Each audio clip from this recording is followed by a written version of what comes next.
yaitu si induktor dan juga kapasitor. Jadi secara umum hukum Kirchhoff kedua ini menyatakan bahwa semua total energi yang ada di dalam rangkaian ini sama dengan nol, gitu ya. Jadi kita tahu bahwa dari hukum Ohm, apabila kita memiliki arus dan juga memiliki resistansi, maka kita akan mendapatkan voltase, gitu ya. Ini sama dengan I kali R. Tapi dalam rangkaian ada juga energi eksternal, gitu ya. Bisa dari baterai, gitu ya, dari aki, dari beberapa sumber lain yang terdiri dari dua macam. Jadi yang pertama adalah DC, yang dia mengalirkan arus DC atau direct current. Artinya listrik itu kan dia dihasilkan karena adanya perpindahan elektron, gitu ya, muatan negatif si elektron. Jadi pada saat elektron bergerak maka akan muncul yang namanya arus listrik. Tapi uniknya antara elektron dengan arus listrik dia arahnya berkebalikan. Jadi misal elektron dalam suatu materi ini bergeraknya ke kanan, nah arusnya ini bergerak justru malah ke kiri. Semua yang ada di alam ini memiliki proton muatan positif dan juga elektron muatan negatif. Nah, yang aktif bergerak ini adalah si elektron ini, si muatan negatif.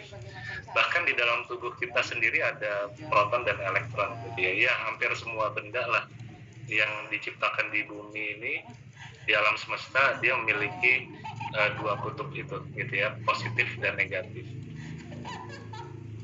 Yang disebut listrik adalah ketika susunan positif dan negatifnya ini tidak stabil dan terjadi perpindahan. Nah, inilah yang disebut sebagai listrik. Mungkin teman-teman mungkin ya pernah suatu ketika sikunya itu kepentok suatu benda, terus ada kayak kesetrum gitu, ada sensasinya. Pernah nggak kira-kira mengalami ini? Di siku, kemudian kepentok apa sesuatu, lalu kayak ada yang nyetrum. Pernah nggak kira-kira?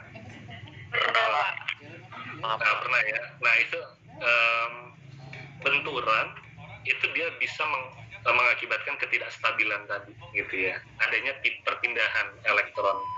Nah, karena kalian kepentok ada yang berpindah, gitu ya, nah di situ ada aliran listrik. Nah, itu yang disebut sebagai listrik. Oke, kita masuk lagi ke hukum Kirchhoff yang kedua. Jadi dia mengatakan seperti itu, ketika ada I dan R maka dia ada internal voltase, gitu ya, ada voltase internalnya. Dan kemudian ini yang lambang E, ini adalah catu daya. Ini bisa baterai, bisa arus AC, gitu ya, dan lain sebagainya. Oh ya, lanjut lagi ke tadi aliran AC dan DC. Kalau DC ini dia elektronnya ini hanya mengalir satu arah, gitu ya. Sedangkan arus AC dia mengalirnya bolak-balik. Jadi elektronnya ke kanan, kemudian nanti pindah lagi ke kiri, ke kanan, ke kiri, dan selanjutnya, gitu. Jadi dia ada timing di mana dia tidak mengalir, gitu. Nah, ini sebenarnya yang terjadi pada perangkat ya, perangkat elektronik, bisa juga pada lampu, begitu ya. Pernah nggak kalian iseng lampunya mungkin bukan lampu yang sekarang ya, lampu yang model neon mungkin ya, itu akan kelihatan.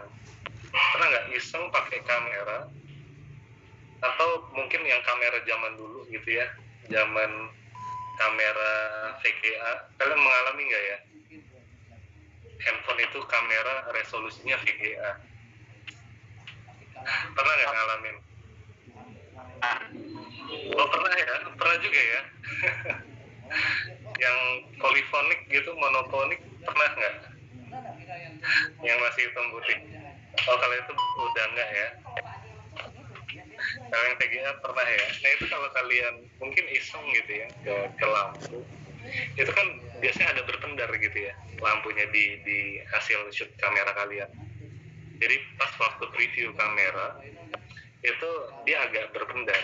Ada apa ya? Dia tidak, kalau mata kita kan melihat lampu, kebetulan ada lampu di sini. Itu dia nyalanya continuous gitu ya. Tapi ketika di capture sama kamera ternyata dia ada momen di mana dia ada kayak redup gitu ya.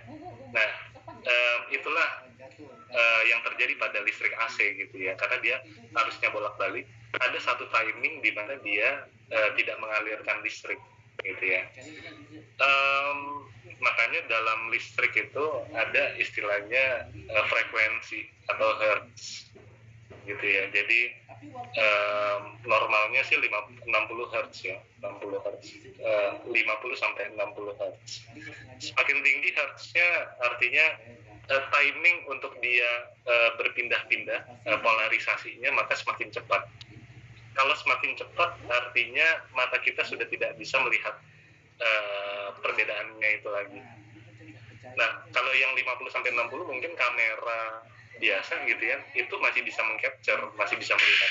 Tapi kalau mata manusia udah sulit gitu ya melihat adanya momen di mana cahayanya itu sempat berhenti. Nah, itu yang disebut sebagai si listrik AC gitu ya. Ya, kita lanjutkan ke si hukum Kirchhoff kedua ini. Jadi ya dia menyatakan seperti itu. Jadi kalau kita punya arus kemudian punya resistansi, maka semua total arus plus resistansinya ini kan menjadi voltase gitu ya, tegangan. Itu sama dengan penjumlahan catu dayanya yang ada, penjumlahan baterai yang ada di sini. Atau sigma IR sama dengan sigma E atau GGL-nya. Jadi contohnya seperti ini. Karena adanya catu daya nanti ada arus, maka dan ini ada si resistor, nah, maka nanti dia akan menghilangkan si voltase eksternalnya ini gitu ya. Jadi semua totalnya adalah 0. Baik, yang perlu kita perhatikan adalah dalam rangkaian ini kita harus bisa menganalisis gitu ya. Jadi dengan menggunakan hukum Kirchhoff pertama dan kedua, ketika kita punya rangkaian minimal ada catu daya, ada resistor dan juga ada arus, kita bisa tahu gitu ya kuat arusnya ini berapa besar dalam rangkaian. Oke, sekarang kita coba cek sama-sama di hadapan kalian. Silakan, ini bisa juga kalian capture gitu ya, karena saya berganti ke whiteboard.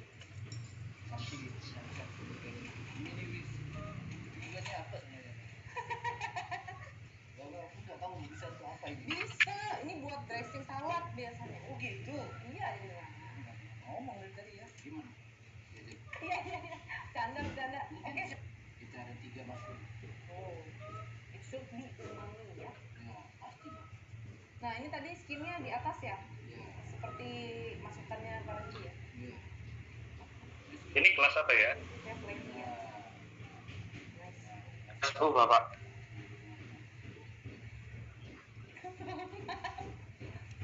Enggak terlalu mata amin, enggak apa kok. Enggak terlalu. Sebelum lupa, saya harus saya share dulu deh ini Google Classroom-nya ya. Biasanya bisa Iya. Bila dia masak. Ini saya jadikan satu sebenarnya dengan satu kelas TF. Nah, di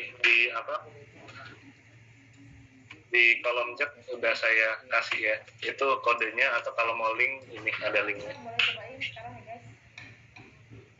Menarik sekali. Baik, kita coba analisis tadi gambar yang di slide ya.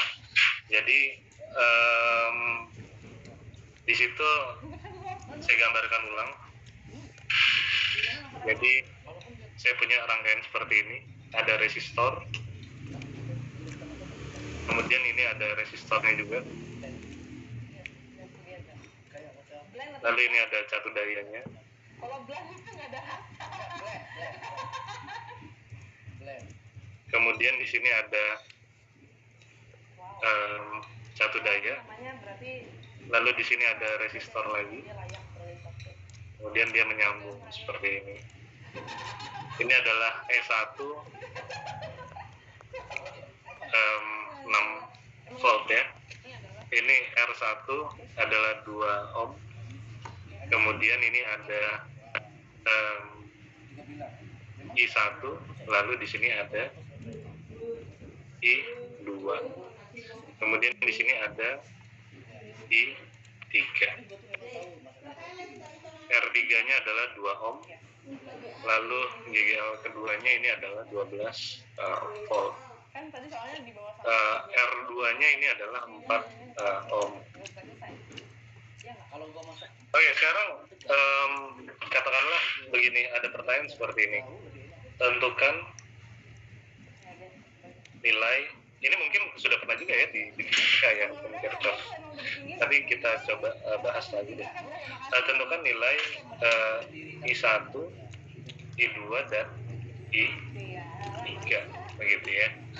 Baik, bagaimana cara menentukan nilai arus pada masing-masing ini? Yang pertama kali yang perlu kita perhatikan adalah kita harus menentukan kutub positif dan negatif dari seluruh rangkaian ini per masing-masing komponen. Jadi kalau catu daya ini sebenarnya gampang ya. Dia akan bernilai positif apabila dia garisnya lebih panjang. Nah kemudian kalau lebih pendek berarti dia negatif. Ini juga, ini positif, kemudian ini negatif. Nah kemudian di sini masih ada tambahan resistor gitu ya. Jadi resistor ini kita tentukan juga untuk positif negatifnya. Caranya gimana? Caranya kita tentukan dari kaki mana yang pertama kali terkenai arus listrik atau I-nya. Oke, kita lihat dari yang R1.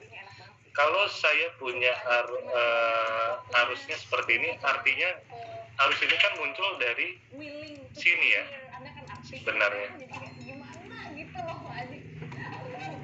Dia kan awalnya munculnya dari sini. Kemudian dia bergerak lalu dia ke kanan. Artinya sebelumnya adalah di kaki ini. Nah, kaki yang pertama ini kita tentukan sebagai positif. Jadi yang pertama kali dikenai oleh arus itu nilainya adalah positif. Berarti yang setelahnya adalah negatif. Kemudian kalau R3 gimana? Yang positif yang atas atau yang bawah kira-kira? Yang bagian ini positif atau negatif? Positif, Pak. Positif ya. Insya Allah ya. Karena yang pertama kali dikenai arus adalah yang bagian atas. Jadi ini positif, ini negatif. Kalau R2 berarti dapat dipastikan yang atas juga ya. Atas positif, kemudian yang bawah negatif.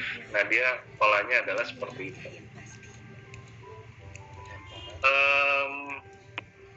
Setelah kita menentukan nilai kutub dari semua komponen tersebut, nah maka kita lakukan analisis. Yang pertama adalah hukum Kirchhoff yang pertama.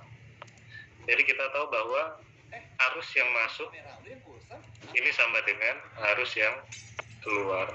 Kita lihat di sini, yang masuk itu adalah yang I1, gitu ya. Nah di sini dia bercabang, yang keluar adalah I2 dan I3, sehingga I1 ini akan sama dengan I2 ditambah dengan I3, gitu ya. Oke, sampai sini. Lalu kita sekarang tentukan, ini kan rangkaiannya ada dua sebenarnya ya, paralel. Jadi di sini kita tentukan loopnya. Jadi ini loop yang pertama. Loop ini adalah loop analisis ya, bukan arusnya. Kemudian ini loop yang kedua. Nah inilah yang kita gunakan prinsip hukum Kirchhoff yang kedua. hukum Kirchhoff yang kedua. Kita mulai dari loop 1 ya, analisis loop 1. Oke, jadi aturannya adalah seperti ini. Ketik loop ini sebenarnya kita yang menentukan. Tapi kalau sudah ditentukan di awal, ya sudah menggunakan loop analisis itu.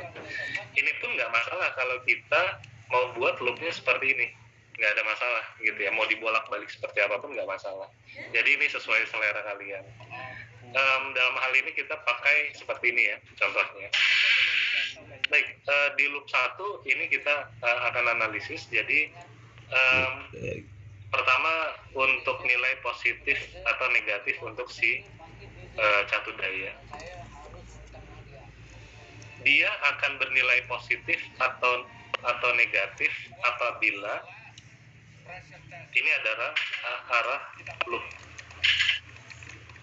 Nah, ketika dia ketemu positif di akhir, maka nilainya adalah positif. Oke. Tapi kalau kaki akhirnya adalah negatif, maka nanti dia nilainya adalah negatif. Oke. Sama juga contohnya adalah untuk si resistansi gitu ya. Jadi positif negatifnya si R ini tergantung dari kaki mana yang akan bersentuhan.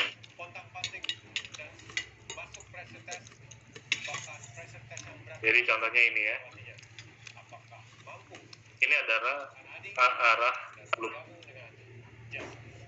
Nah, ketika dia ketemunya positif, maka dia positif R. Kalau dia ketemunya negatif, maka dia nilainya negatif R. Begitu. Jadi begini aturan main analisisnya. Oke, baik. Kita lihat dari loop 1. Kita lihat dulu jadi dari yang E1 ya. E1 ini dia arah loopnya kan berarti dia searah jarum jam. Nah, kalau kita lihat ternyata arah loopnya ini berasal dari bawah. Kemudian dia akan menuju ke atas. Dia akan menuju ke atas. Yang terakhir dia kenai adalah yang positif, gitu ya. Artinya nilainya adalah positif E1. Nah, kemudian sekarang yang resistor ini, berarti nanti dia arah loopnya ke sini, gitu ya. Nah, dia ketemunya negatif, artinya dia min R1 dikali I1. Lalu ada lagi nggak? Ada ya di sini. Nah, ini dia loopnya berarti dari atas ke bawah. Nilainya adalah negatif. Berarti ini negatif R3 I3. Ini sama dengan 0. Begitu ya. Oke, ini adalah loop yang pertama. Sekarang loop yang kedua.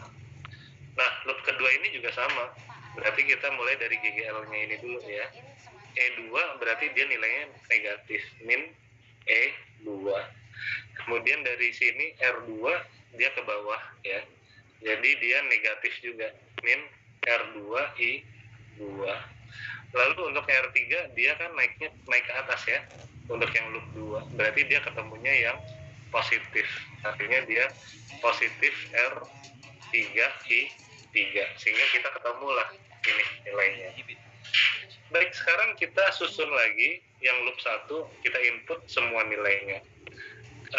Nilainya itu adalah ada 6 volt, min R1-nya ada 2 ohm ya.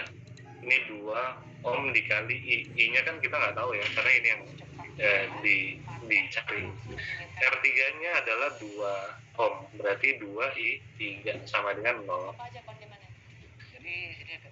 Kemudian kita punya E2-nya adalah 12 volt. Berarti ini min, ini persamaan 2 ya. Ini persamaan 1, persamaan 2, ini persamaan 3. 12 min. R2-nya adalah min 4 volt. 4 ampere, berarti 4 I2. Lalu ditambah R3-nya adalah 2, berarti ini 2I3 sama dengan 0. Ini adalah persamaan 3. Nah, sekarang kita punya 3 persamaan gitu ya, dan kita punya 3 variabel bebas yang harus kita cek nilainya berapa. Nah, caranya adalah ya tinggal kita eliminasi, tapi sebelumnya kita harus ubah salah satu nilai I-nya menjadi ini. Kita tahu bahwa I1 ini sama dengan I2 plus 3 plus I3. Berarti yang punya unsur I1 kita ubah dulu. Jadi I2 plus I3. Jadi di sini persamaan 1 ini kita substitusikan ke persamaan 2. Berarti di sini kita punya 6 min 2. I1 adalah apa tadi? I2 plus I3. I2 plus I3 min 2I3 sama dengan 0. Berarti 6 min 2I2 min 2I3 min 2I3 sama dengan 0. Berarti 6 min 2I2 min 4I3 sama dengan 0. Ini jadi persamaan 2A gitu ya. Nah, lalu sekarang kita eliminasi persamaan 2A plus persamaan 3. Berarti di sini kita punya ada 6 min 2I2 min 4I3 sama dengan 0. Lalu di sini kita punya min 12 min 4I2 plus 2I3 sama dengan 0. Yang bawah kita kali 1 aja ya, yang atas kita kali 2. Jadinya 12 min 4I2 min 4I3 sama dengan 0. Ini min 12 min 4I2 plus 2I3 sama dengan 0. Ini kita kurangkan, kita eliminasi, ini habis ya. Nggak habis 24 ya. Bagian ini akan habis, lalu tinggal min 6I3 sama dengan 0. Berarti 6I3 sama dengan 24. Berarti I3 sama dengan berapa? I3 sama dengan 4 ampere. Nah, apabila loopnya ini terbalik begitu ya, nah maka yang berpengaruh adalah positif negatif, dan ini tidak masalah gitu ya, ini akan tetap 4 ampere.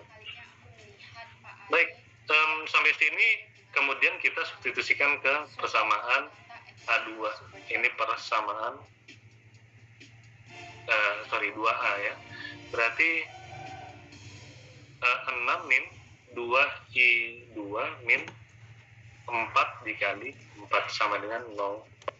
6 min 2I2 min 16 sama dengan 0.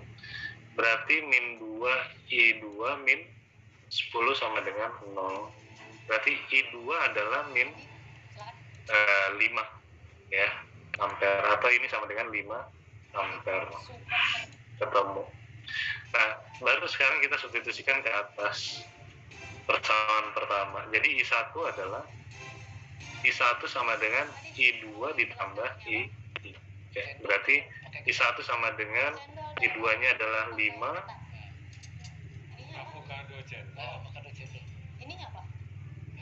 Kemudian plus, ini kita pakai yang plus ya, ditambah I3-nya adalah 4. Berarti I1-nya adalah 9 ampere.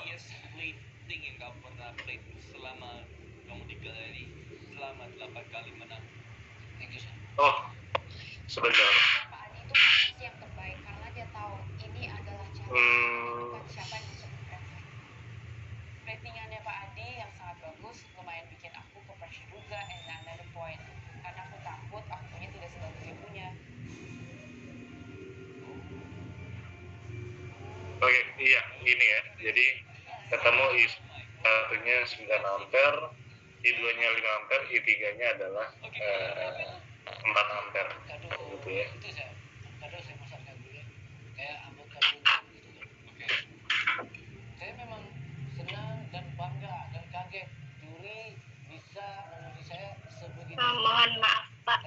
Ya.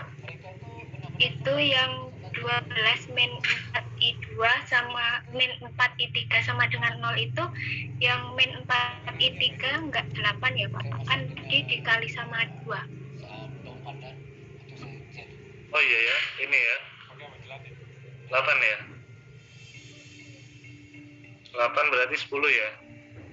Wah, ini ngasih taunya pas di sini. Ini berarti 10 ya, berarti 2,4 ya ampere. Wah, jadi ke bawah semua nih. Ini berarti 2,4 dikali sekian berarti berapa? 61896 ya. Berapa? 636 berarti 36 2 18 18 berarti ini 18 ini 1,8 ya.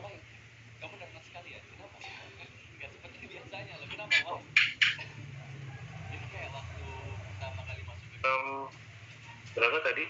24 18 ya, 18242 ya, gitu ya.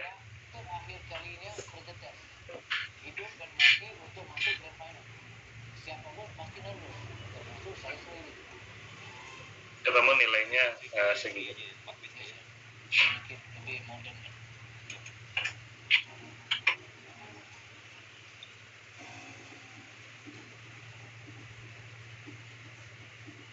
Tapi kok pas aku cobain mukanya kayak nggak enak, kenapa ya?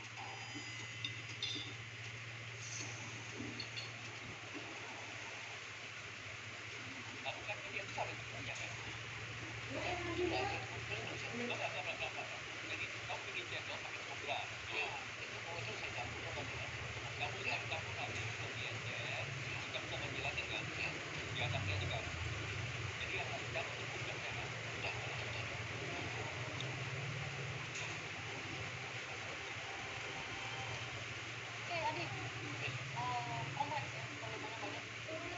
Ada ketan, ada layer bagian gula jawanya, ada bagian puding alpukat cendol.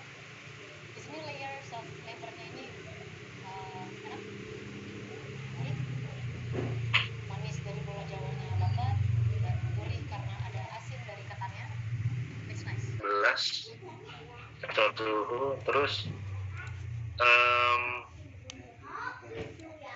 dia ada, katakanlah ada LED indikator ya.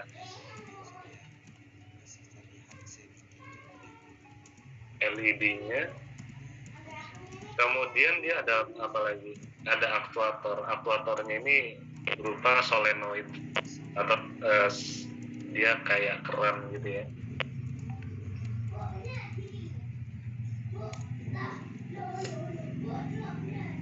Jadi ini ada katup solenoid. Nah, untuk mengaktifkan ini kita perlu satu daya. Sama satu lagi mungkin ada satu komponen namanya relay. Relay ini dia suatu komponen yang bisa menghidupkan dan juga menonaktifkan suatu komponen. Basicnya adalah mechanical, jadi dia kayak saklar gitu ya. Teman-teman mungkin pernah perhatikan ya, pernah sadar nggak kalau naik motor atau naik mobil gitu ya, kalian nyalakan lampu sen kanan atau kiri, nah itu ada yang bunyi tik tik tik. Pernah ini nggak sadar nggak ada bunyi seperti itu? Apa? Iya Pak, pernah. Nah itu adalah itu ada komponen ininya, relay namanya ya. Kalian bisa googling, kakinya ada 5, ada relay, ada solenoid, katup ya. Relay ini dia bisa memutuskan dan menyambungkan aliran gitu ya, sehingga nanti dia disambungkan ke katup solenoidnya. Nah biasanya solenoid ini dia perlu ada catu daya sendiri gitu ya. Biasanya ada listrik AC gitu ya. Jadi dia ada arus yang berbeda. Tapi biasanya kalau yang controller, sensor-sensor kecil ini dia menggunakan listrik DC gitu ya, menggunakan baterai. Katakanlah kalau solenoid kita nggak perlu bahas gitu ya. Contohnya dia sudah tersuplai 24 volt arus AC, ya memang dia udah dicolok sendiri begitu ya. Nah sistem kontrolnya ini ya ini aja yang kita perlu khawatirkan, controller, DHT, kemudian sama si relay ini nanti dia nyambung ke solenoid. Nah untuk mengaktifkan si controller, sensor, kemudian si relay ini kita butuh catu daya tambahan, ada baterai gitu ya.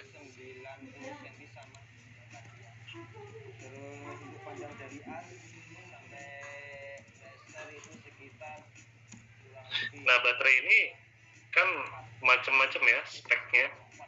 Dia ada yang 3,7 volt, 200 miliampere. Kalau baterai handphone kalian besar-besar tuh ya, apalagi yang merek brand-brand itu apa, generic Xiaomi ya, nah, itu gede-gede ya biasanya ya. Ada yang sampai 5.000 mAh, itu baterai juga lithium polimer ya biasanya. Ada juga sih yang lithium ion. Tapi voltasenya ternyata masih kecil juga. Ada juga baterai yang biasa buat drone gitu ya. Dia ada yang 7 volt, ada yang 12 volt. Ampernya pun juga bisa macam-macam beragam. Ada yang 500 mAh sampai yang ribuan. Semakin besar mAh-nya, biasanya ukurannya juga akan semakin besar. Tapi lebih signifikan kalau voltasenya yang besar. Jadi kalau voltasenya antara 3,7 volt dengan yang 7 atau 12, ya jelas yang 12 ini dia jauh lebih besar gitu ya. Tapi antara yang katakanlah yang 200 gitu ya sama yang 1000 gitu ya. Nah ini dia perbedaannya agak tidak terlalu signifikan, tapi memang dia lebih besar. Nah katakanlah kita punya suplai daya baterai DC gitu ya. Ini adalah 12 volt. Ini mau kita alirkan ke macam-macam komponen ini. Tapi masalahnya adalah masing-masing komponen dia memiliki requirement voltase yang berbeda-beda. Sehingga kalau dia lebih besar dari batasnya, maka dia akan konslet. Kalau dia lebih kecil, maka dia tidak akan aktif. Contohnya misal controller ini, dia bekerjanya mungkin sekitar 7 sampai 12 volt. DHT ini mungkin sekitar 2 sampai 5 volt gitu ya, katakanlah. LED ini paling 0,8 sampai 1,5 paling besar mungkin ya, 1,5 volt. Lalu relay ini dia bekerja di katakanlah 5 sampai 7 volt. Sehingga dengan satu catu daya kita harus bisa memikirkan bagaimana mensuplai ke semuanya gitu ya, dengan voltase yang tepat. Nah disinilah yang namanya sistem si voltage divider bekerja.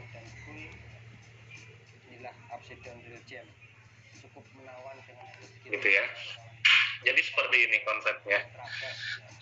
Katakanlah saya punya rangkaian seperti ini.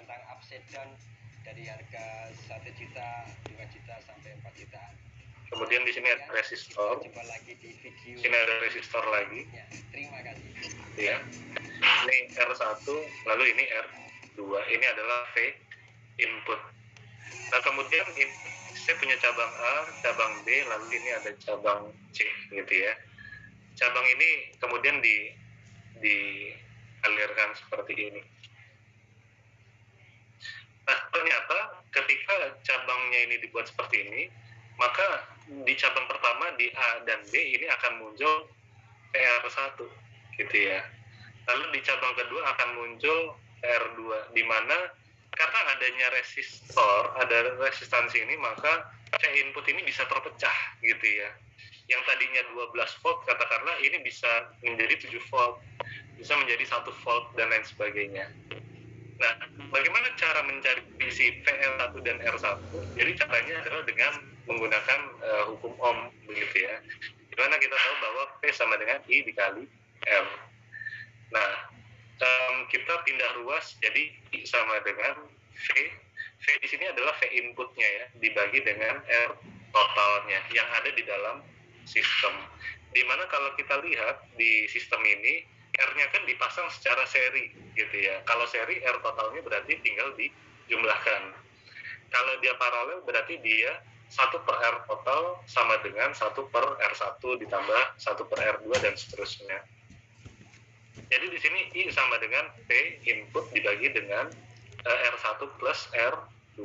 Nah, basicnya adalah dari sini gitu ya. Nah, sekarang kita lihat di sini. Ternyata si VR1 ini sama dengan I dikali dengan R1 gitu ya. Kita tahu bahwa I sama dengan ini, sehingga ini kalau kita substitusikan ke sini, maka VR1 ini sama dengan V input dibagi dengan R1 plus R2 dikali dengan R1. Maka hasilnya seperti ini. Atau agar mudah diingat, berarti VR1 ini sama dengan R1 dibagi dengan R1 plus R2 dikali dengan V inputnya berapa. Jadi kalau kita tahu V inputnya, kita bisa merancang. V inputnya tahu, V yang VR atau yang dibutuhkannya untuk komponen kita tahu. Kita bisa merancang gitu ya, berapa resistor yang kita perlukan untuk rangkaian tersebut. Nah, ini adalah untuk mencari si VR1. Sekarang kalau VR2 gimana? Kalau VR2 berarti ya tinggal kita ganti. Jadi nanti R2 per R1 plus R2 dikali dengan V input. Gitu ya. Jadi caranya seperti ini. Nah, bagaimana untuk R1 dan R2? Caranya adalah di mix and match. Jadi kita tentukan sembarang gitu ya, R1 kira-kira berapa, kemudian R2-nya kira-kira berapa, sehingga nanti kita ketemu yang pas itu berapa, agar ini akan sesuai dengan PR1 gitu ya. Asoknya ya ini lebarnya 4,8 cm untuk asnya. Oke guys, untuk bahannya sendiri ini sudah full CNC ya. Nah ini tracernya, wah, brand CNC-nya rapi banget. Ini juga bisa diganti kalau umpamanya mau yang lebih tinggi ya, ini bisa diganti. Ini soalnya sudah ada lubang bautnya yang dari bawah. Nah, ini ada lubangnya. Untuk segitiganya sendiri ini juga sudah CNC ya, ini juga pakai mesin CNC. Jadi ya terjaminlah mutu dan kualitasnya. Untuk beratnya Upside ini kisaran 13 kilo. Untuk settingan ribbonnya, nah ini juga ada ya di atasnya. Ini untuk setelan empuk dan kerasnya pantulan shocknya, nah, itu setel di sini. Mau yang slow atau hard. Dan untuk lubang asnya, as rodanya ini sudah kayak punyanya motor build up. Nah, jadi ini asnya gede, untuk jumping sak pole pokoknya. Untuk upside down proteper jam ini sudah dapat bonus ya. Yang pertama itu cover shock ya, supaya enggak sudah kena lumpur, untuk melindungi shocknya, beserta kelengkapannya, baut, seal, bracket ini ya. Ini untuk cover shocknya. Dan untuk asnya ini juga sudah ada dari sononya, udah dibawain juga asnya, as beserta baut dan kunci bautnya. Dan ini dapat bonus cadangan seal shock seandainya mengalami kebocoran, ini sudah dibawain cadangan seal shocknya. Ini juga dapat bracket kalipernya ya, bracket kaliper. Terus ini bosnya bracket kalipernya juga dapat bosnya. Ini untuk tutup as depannya, sekalian bos depan juga dapat. Ini berbahan CNC semua ya guys, jadi sudah full CNC.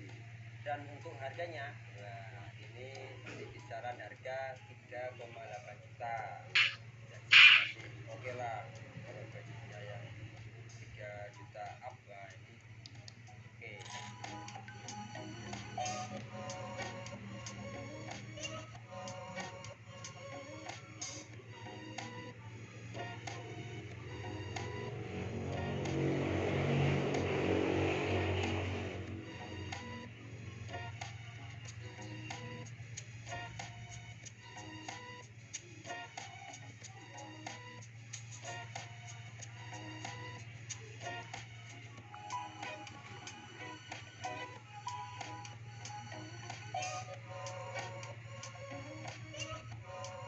Sekarang yang terakhir, ini kita bahas produk dari Expedition tipe rail jam juga ya. Ini yang keluaran 2021. Untuk panjangnya ini ada 92 cm dari as sampai atas. Oke, untuk diameternya Expedition rail jam ini itu 4,8 cm ya, 4,8 cm. Ini juga ya kuat 2021 Expedition. Kalau untuk terabas, wah itu sangat kuat belah saya ini, tebelnya stang, berbahan aluminium ya, tentunya ada stikernya sudah dapat, streaming kuat ya. Oke, ini saya punya tugas untuk kalian. Jadi silahkan dari basic konsep ini kalian kembangkan. Kalian buat suatu rangkaian voltage divider. Terserah boleh seri seperti ini atau mau paralel atau mau seperti apa. Asalkan dia mampu digunakan untuk dicabangkan gitu ya, untuk VR1, 2, 3 dan seterusnya. Nah, di sini ada beberapa komponen utama yang perlu dialiri listrik, yaitu si controller, sensor suhu dan kelembaban, dan relay gitu ya. Nah, di sini diketahui bahwa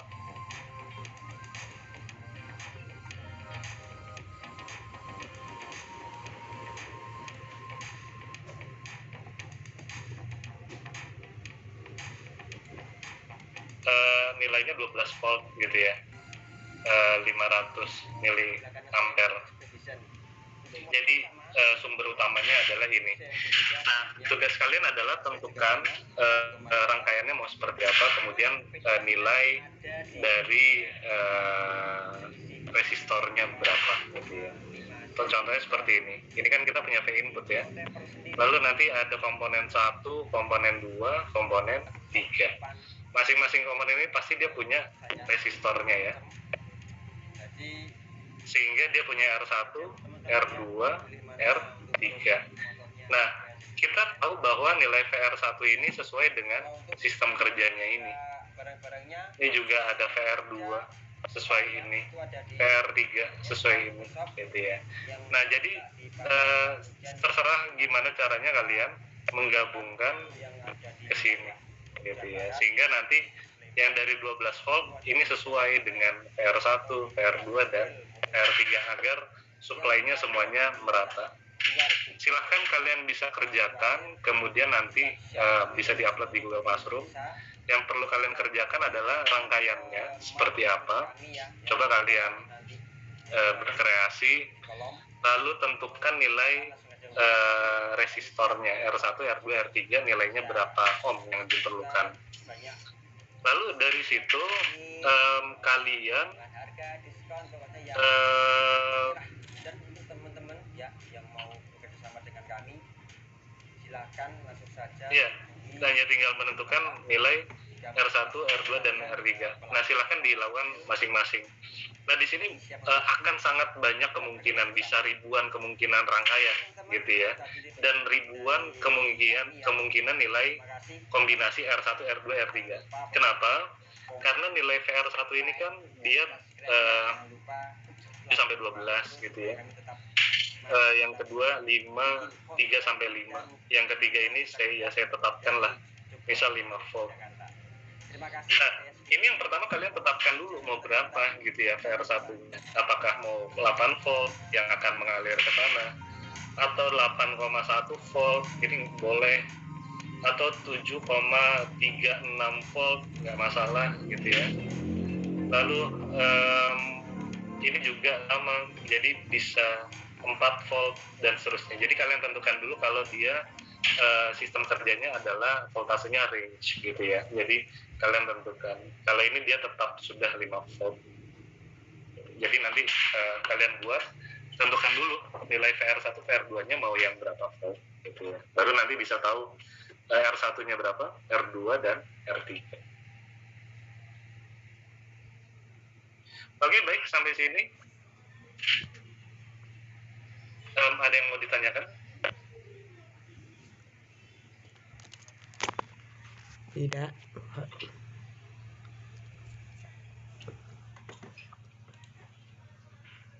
Izin bertanya, Pak.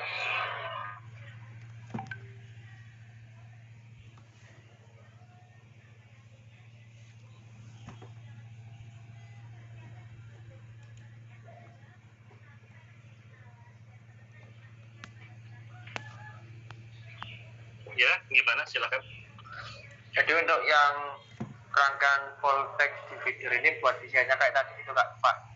Ya, kayak Ya, silakan bisa kalian buat seperti ini. Atau mungkin terserah kalau kalian mau buatnya mungkin gini ya, boleh juga.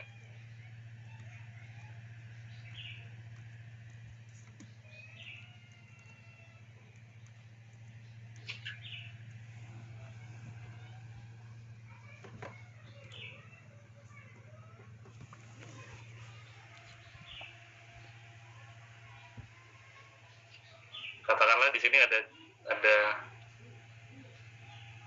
cabang lagi gitu ya, boleh juga ya, sesuai dengan desain yang kalian mau gitu ya.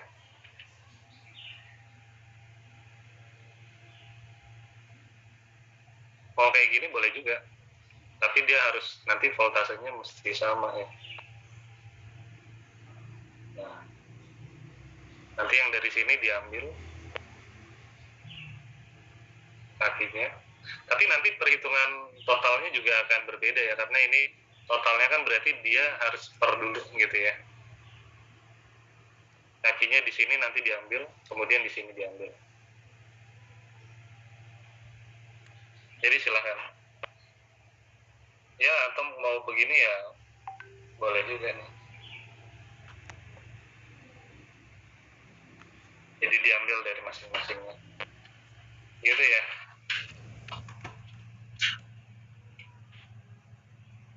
ini Pak, mau tanya lagi. Jadi untuk nanti itu totalnya harus 12 volt ya Pak? Sesuai yang di soal. Oh, voltasenya iya, 12 volt. Inputnya 12 volt. Terus Pak.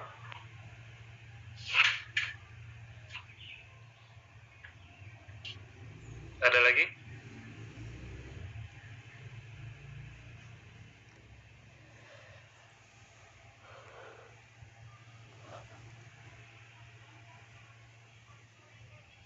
Bisa kita lanjutkan sedikit lagi?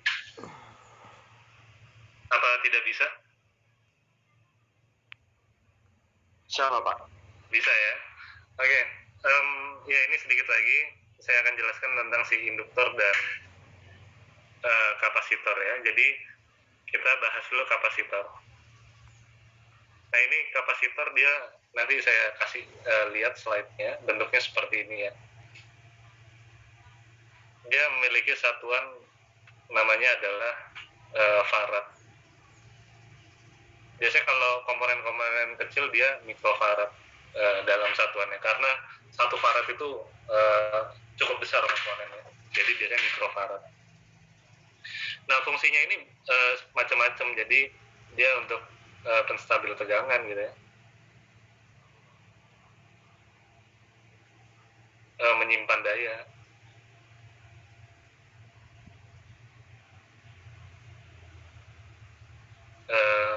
dan lain-lain. Nanti kita lihat slide-nya.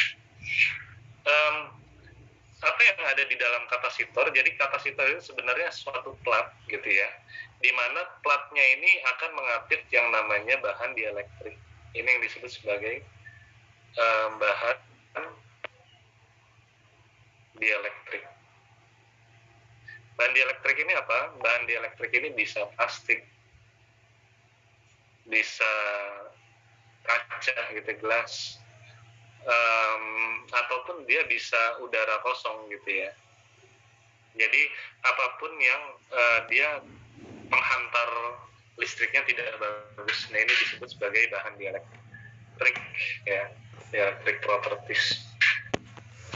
Nah, ketika ada arus yang masuk begitu ya, nah arus ini kan dia ada elektronnya ya, ada muatan negatif.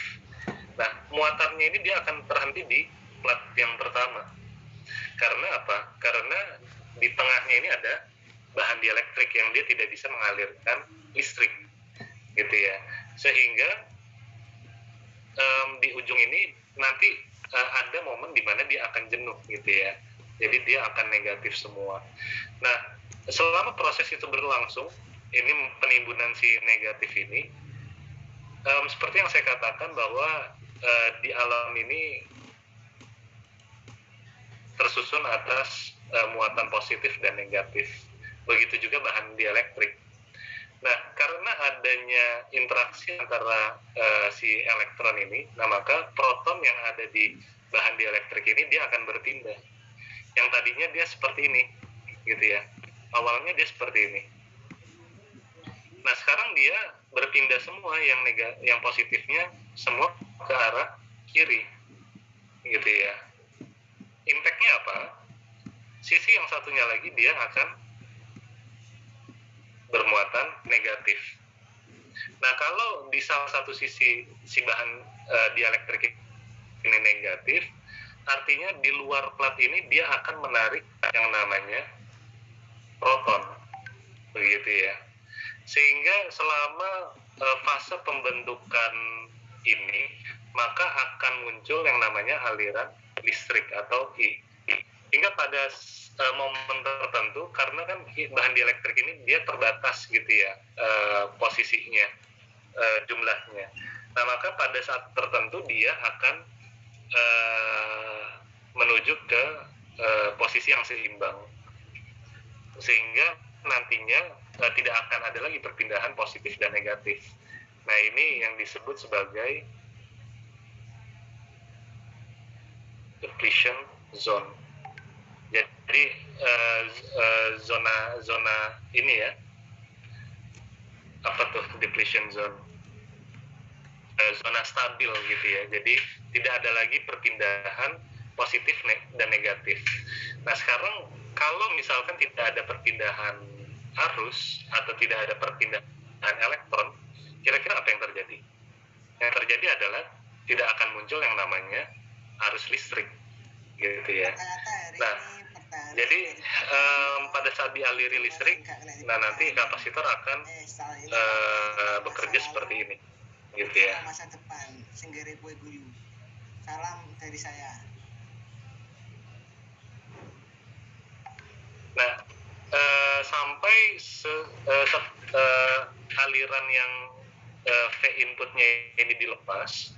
Kalau ini dilepas, otomatis yang negatifnya ini akan hilang, gitu ya.